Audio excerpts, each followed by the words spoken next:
Ireland. The traditions of Hindu art were revived in South India in magnificent temples like those at Vijayanagara in Karnataka and later at Madurai.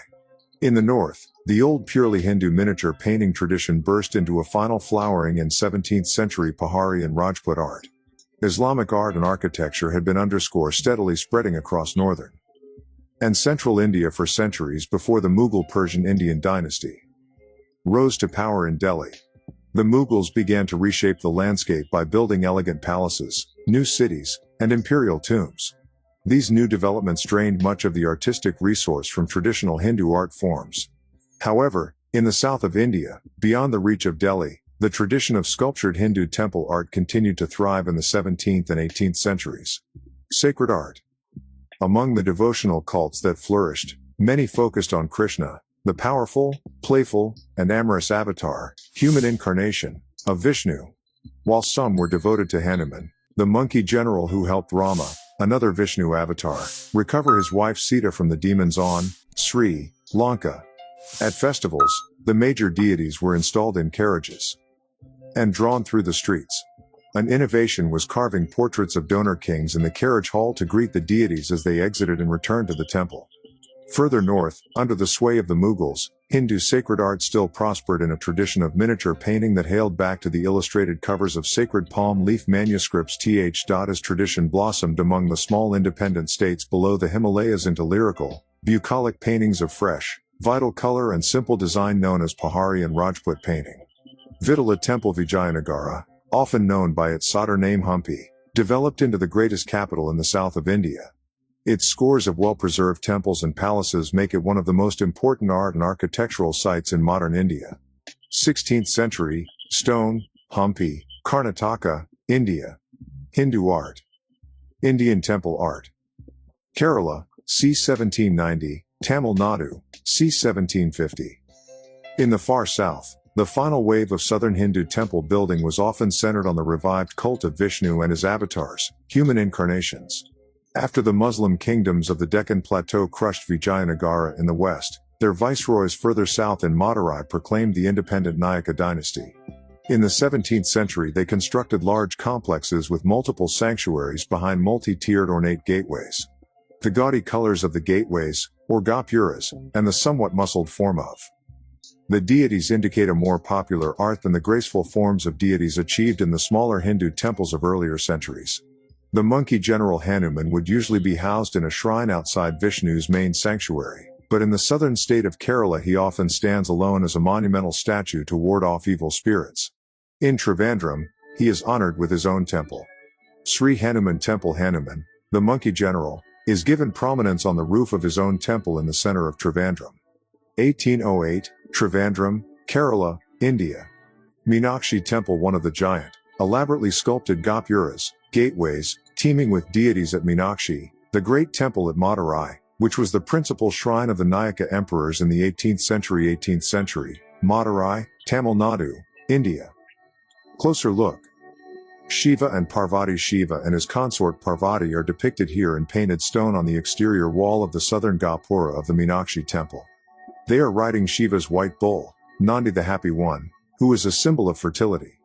Pahari painting. India, c. 1700–1900. Pahari means of the mountains in Hindi, and the miniature paintings from the small states below the western Himalayas are full of fresh air, mountain fields, and woods painted in bright simple colors. In the Punjab hill states of Himachal Pradesh, Jammu, and Kashmir the favorite themes include Krishna's amorous exploits with the adoring gopis, cowherd girls, and Rama's dramatic rescue of his wife Sita, with a monkey army under Hanuman, from the demon-controlled island of Sri Lanka.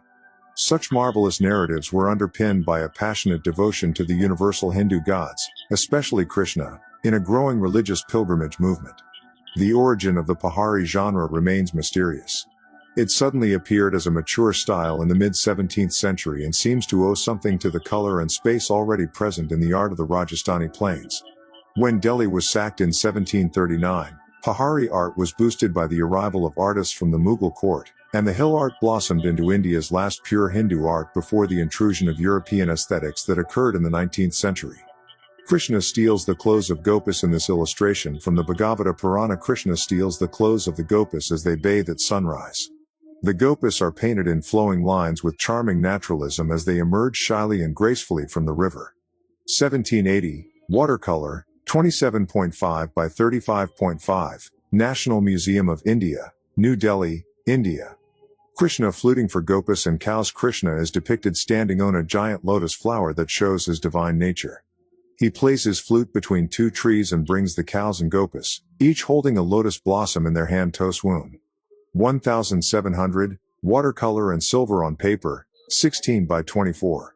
5 centimeters, Museum of Fine Arts, Boston, U.S. Having coaxed my lotus-faced girl to come towards the bed, vertical bar eagerly prepare to undo her bodice. The more somber and formal tradition of the Basoli school of Pahari painting is seen in the darker colors here, but the content is romantic. This watercolor illustrates Krishna's seduction of his favorite gopi. 1660-70, watercolor, Victoria and Albert Museum, London, UK. Rajput painting. India, 1800 to 1900. The Rajputs were the Rajas, princes or kings, who ruled small states in the plains of Rajasthan and other areas of northern central India that became dependencies of the central Islamic Mughal court in the 18th and 19th centuries. They generally maintained cordial relations with the Mughals and enjoyed autonomous Hindu courts based on military prowess, hunting, lineage, passion for music, and romantic art.